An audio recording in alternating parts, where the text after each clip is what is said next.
villanova.blogspot.com. Det är första man gör i Villanova, och som hör till traditionen så måste man ha en dag när det byggs kastell. Mänskliga tron.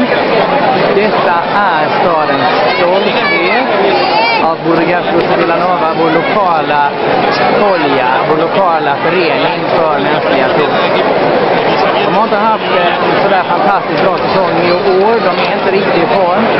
Men om det här går bra, då skulle det bli deras första Quattrada Buit, en 4 personer och 8 nivåer pyramid.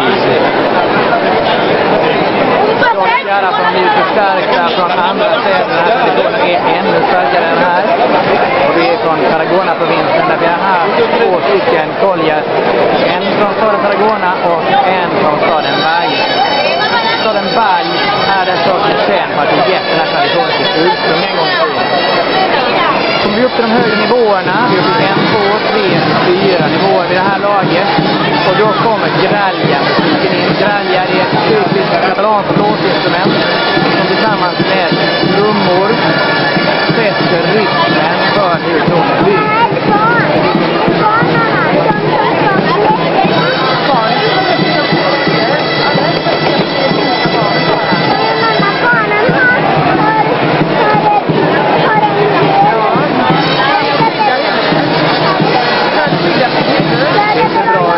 Upp i 5 nivåer, och nu sätter Artenetas, de små flickorna oftast, som är i toppen på tronen, uppför kanterna. Det skakar tyvärr betänkligt, men det här ska gå.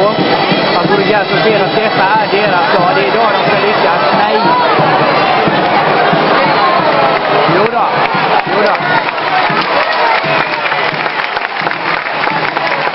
Vår festa major, som är vår kolja. Detta ska gå. Vi har dock